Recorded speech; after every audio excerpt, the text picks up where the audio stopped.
تو حضرت ابن عمر سے کہہ رہے، عبداللہ ابن عمر رضی اللہ تعالیٰ عنہ، آپ ہم سے جدا ہو گئے، راستے سے جدا ہو گئے، ادھر جا کر کے آپ نے ایسی ہیئت بنائی جیسے آدمی پیشاب کی حالت میں بیٹھ جاتا، کس طرح آپ بیٹھ گئے؟ آپ نے تو پیشاب نہیں کیا، اس لیے کہ آدمی جب پیشاب کرتا ہے تو اس کے بعد استنجا خشک کرتے ہوئے تو آدمی اس کو کچھ دور والے کچھ تو دیکھ لیتے، آپ نے استنجا بھی خشک نہیں کیا، پیشاب کیا ہی نہیں۔ بات کیا تھی کہ راستے سے اچانک آپ ایک طرف ہو گئے، جا کر کے ادھر آپ بیٹھ گئے۔ ہے ارے مسلمانوں، بات ذرا سن لینا، واہ واہ، عاشق رسول ایسے ہوتے، عاشق رسول خدا کی قسم ایسے ہوتے۔ کہنے لگے بھائی آپ کو عجیب بات بتا دوں، آج سے کئی سال پہلے ہمارا قافلہ یہاں سے گزرا تھا، اور جہاں پر محمد رسول اللہ صلی اللہ علیہ وسلم بھی، ہم بھی ان کے ساتھ تھے، آپ صلی اللہ علیہ وسلم قیادت فرما رہے تھے، میں نے دیکھا اور آج تک مجھے وہ جگہ بھی یاد ہے، آج تک ایک وہ پتھر بھی مجھے یاد ہے جہاں محمد رسول اللہ صلی اللہ علیہ وسلم ایک طرف ہو گئے۔ آپ کو تو پیشاب کی نوبت آ گئی تھی اور حاجت پیش آ گئی تھی، آپ جا کر کے وہاں پر بیٹھ گئے، لیکن آج مجھے پیشاب تو نہیں لگا تھا، اس جگہ سے ہمارا گزر ہو گیا، میں نے کہا یار کی نقل تو اتار دوں، یہ بھی میری مغفرت کے لیے بڑی بات ہوگی۔ ہے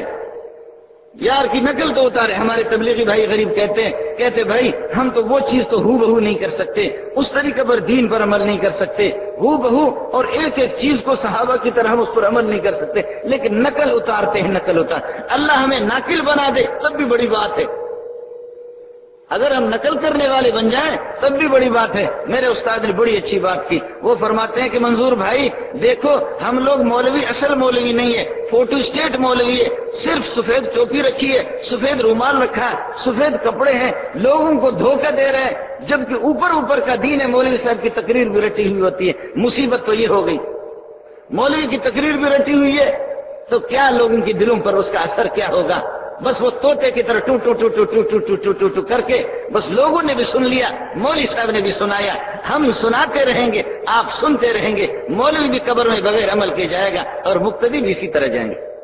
حضرت عطا اللہ شاہ بخاری رحمۃ اللہ نے بڑی اچھی بات کی، کہنے لگے سناتے سناتے ہماری زندگی بھی گزر گئی، سنتے سنتے آپ کی بھی زندگی گزر گئی، آپ بھی اسی طرح قبر میں جائیں گے بغیر عمل کے، ہم بھی جائیں گے ایسے۔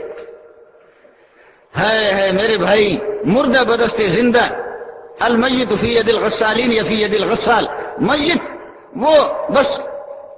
نہلانے والوں کے ہاتھ میں، اس کے اختیار میں کچھ بھی نہیں۔ آدمی کی روح جب نکل جاتی ہے تو ان کی مرضی ہوتی ہے، دائیں کروٹ پر اس کو یہ ہے کہ لٹا کر کے اس کو یہ ہے کہ نہلائیں، یا بائیں کروٹ پر لٹا کر کے اس کو نہلائیں، اس غریب کا کوئی اختیار نہیں ہوتا۔ ہمارے ساتھی کھینچ کر کے آپ کے سامنے لا کر کے ہمیں بٹھا دیتے، ورنہ اس قابل نہیں ہے کہ ہم آپ سے مخاطب ہوں اور آپ کو کچھ سنائیں۔ فارسی والا کہتا ہے وہ خیشتن گمراہ تیرا رہبری کنت، جو خود تباہ ہوئے دوسروں کی کیا رہنمائی کرے گا۔ اس لیے میں آپ کے لیے دعا گو ہوں اور آپ سے ہاتھ جوڑ کر کے کہہ رہا ہوں، خدارا عاشق رسول صرف الفاظ کی حد تک نہ بنو، عاشق رسول یہ ہے کہ صرف تقریر کے حد تک نہ بنو، خدارا اللہ کے بندو اس آواز کو اپنے دلوں کے اندر اتار دو۔ اللہ کے بندو یہ صرف زبان تک نہ رہے، یہ صرف قانون تک یہ مسئلہ نہ رہے، ہاں اس کو دل کے اندر اتار دو۔ بات جب دل میں اترے گی، جب دل تیرا بھی جلے گا میرا بھی دل جلے گا، اور جب یہ سوزش میرے دل کے اندر بھی پیدا ہوگی اور آپ کے دل کے اندر یہ سوزش پیدا ہوگی، پھر دیکھو کہ کائنات کی حالات وہ تبدیل ہو جاتے یا نہیں ہوتے۔ نہیں، آج مولوی یہ تبدیلی نہیں لا سکتا، آج کا مولوی اور صوفی انقلاب نہیں لا سکتا، اس کی وجہ یہ ہے کہ وہ صوفی بھی نہیں رہا اور وہ یہ ہے کہ مولوی بھی نہ رہے۔ مجھے بات پیران پیر عبد القادر جیلانی رحمۃ اللہ علیہ کی یاد آ گئی، الفتح الربانی میں نے پڑھا ہے، آج سے کئی سال پہلے، 445 کی بات ہے، 445 کی بات ہے، 445 میں جب پیران پیر عبد القادر جیلانی رحمۃ اللہ علیہ مرید جب سامنے بیٹھتے ہیں، کہتے بھائی تم تو مسلمان بن کر کے میرے سامنے آ گئے، صوفی بن گئے ہو، لیکن تمہاری پیشانیوں پہ مجھے کلمہ کفر لکھا ہوا نظر آتا ہے۔ ارے نوجوانوں، آج تو پیر صاحب کو ماننے والے تو مولوی صاحب صرف اس کے نام پہ حلوہ تو کھاتا ہے، پیر بڑا سخت ہے، بہت سخت قسم کا پیر ہے۔ پیر کہتا ہے کہ جو نماز نہیں پڑھتا وہ بے ایمان ہے۔ امام ابو حنیفہ، امام شافعی، امام مالک، امام احمد بن حنبل، سفیان ثوری، اوزاعی پوری دنیا یہ کہتی ہے جو نماز نہیں پڑھتا لیکن اس کو احساس ہے، اس کو ندامت ہے، اس کو پشیمانی ہے، اور اس کو یہ ہے کہ یہ احساس ہے کہ میری عملی کوتاہی میں نماز نہیں پڑھ سکتا، لیکن اے اللہ مجھے ہدایت عطا فرما دے۔ یہ آدمی مسلمان ہے لیکن فاسق مسلمان ہے، اور ٹھگ مسلمان ہے، فراڈی مسلمان ہے، لیکن ہے مسلمان، مرے گا مسلمانوں کے قبرستان میں اس کو دفن کیا جائے گا۔ پیر صاحب کہتے ہیں یہ ساری باتیں مولویوں کے، پیر صاحب کہتے ہیں جو نماز نہیں پڑھتا وہ پکا اسپیشل کافر ہے، اس میں اور ابو جہل میں کوئی فرق نہیں ہے۔ آپ لوگ سمجھ رہے نہیں سمجھ رہے؟ میں نے کوئی نشہ نہیں کیا ہوا، میں ہوش حواس میں جو آپ کے سامنے بول رہا ہوں۔ پیر صاحب کہتا ہے کہ جو آدمی نماز نہیں پڑھتا، کہاں ہے پیر صاحب کو ماننے والے؟ پیر صاحب کی صرف ایک چیز مجھے پسند ہے، اس کے نام پہ میں حلوہ کھاتا ہوں، یہ مجھے پسند ہے، باقی نہیں۔ پیر صاحب کہتے ہیں کہ جو نماز، میں عرض کر رہا ہوں باقی ہمارے فقہا، محدثین، علماء متقدمین متاخرین رعایت کرتے ہیں، وہ کچھ کہتے ہیں کہ ٹھیک ہے یہ آدمی یوں سمجھے کہ ہے مسلمان لیکن یہ کہ کمزور ایمان والا ہے مسلمان، مرے گا تو مسلمانوں کی قبرستان میں اس کو دفن کریں گے۔ پیر صاحب کہتے ہیں کہ جو نماز نہیں پڑھتا پکا اسپیشل کافر ہے، اس میں اور ابو جہل میں کوئی فرق نہیں ہے، نکاح اس کا ٹوٹ گیا، بچے جو اس کے پیدا ہوں گے وہ 2 نمبر کے ہوں گے، وہ حرامی ہوں گے، وہ حلالی اولاد نہیں ہے۔ حوالے میں آپ کو دے دوں گا، پریشانی کی کوئی بات نہیں ہے، پیر صاحب کی کتابیں بھی موجود ہے اور ملتی بھی ہے۔ پیر صاحب کہتا ہے کہ ایسا آدمی جب مرے تو اس کو مسلمانوں کے قبرستان میں دفن نہ کرو، ایسا آدمی جب نماز نہیں پڑھتا، پیر صاحب کہتا ہے کہ جب وہ حج کرتا ہے حج بھی قابل قبول نہیں ہے، زکات دیتا ہے تو زکات قابل قبول نہیں ہے، کافر کی کیا زکات قابل قبول ہوگی، کافر کا حج کیا قبول ہوگا؟ ہے آج سے کئی سال پہلے 445-46 کی بات بتا رہا ہوں، اپنے بیٹے کو بھی کہہ رہا کہ بیٹا مسلمان بن کر کے میری مجلس میں آیا کرو،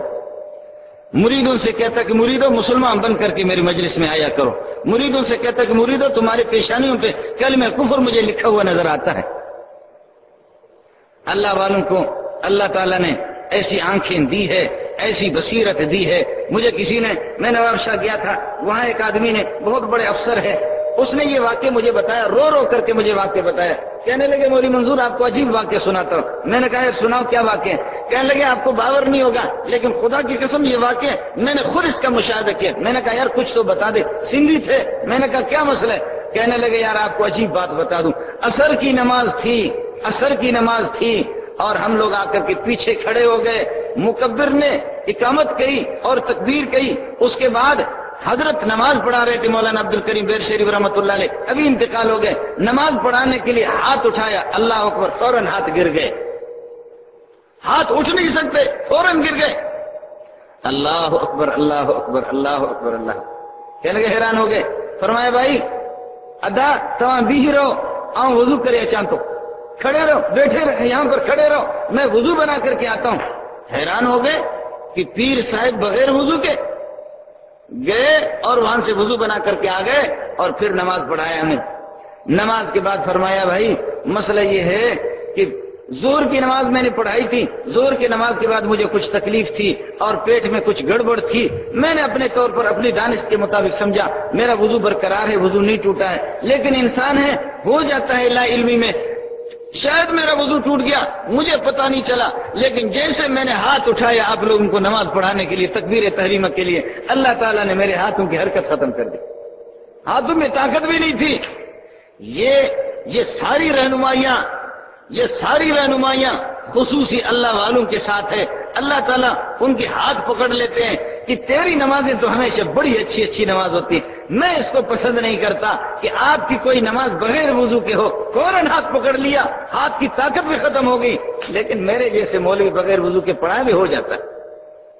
ہاں یہ جن کا خصوصی تعلق ہوتا ہے انہی کے لیے رہنمائی ہوتی ہے، جن کے ساتھ حق تعالی شانوں کا خصوصی تعلق ہے اور جو خدا کے قریب ہے، اس لیے فرمایا ما رمیت اذ رمیت ولکن اللہ رما۔ پیارے جب آپ کنکریاں پھینک رہے تھے تو آپ نہیں پھینک رہے تھے، ہاتھ تو آپ کا تھا محمد رسول اللہ، لیکن اس ہاتھ میں طاقت ہماری تھی۔ وما رمیت اذ رمیت ولکن اللہ رما، وما رمیت اذ رمیت ولکن اللہ رما۔ آپ نے ان کو قتل نہیں کیا، دوسری جگہ پر دوسری جگہ میں ارشاد فرمایا آپ نے قتل نہیں کیا، ولکن اللہ قتلهم، اللہ نے ان کو قتل کیا، حالانکہ صحابہ مار رہے محمد رسول اللہ صلی اللہ علیہ وسلم اپنی دست مبارک سے ان کو لٹا رہا ہے اور ان کو یہ کہ قتل کر رہا ہے، جہنم واصل کر رہا ہے، لیکن فرمان نہیں ولیکن اللہ قتلہم، آپ نے نہیں مارا، خدا نے ان کو مار دیا۔ ہے ہاتھ محمد رسول اللہ کا ہوتا ہے، لیکن اس میں خصوصی طاقت اللہ کی طرف سے ہوتی ہے۔ آپ کا ہاتھ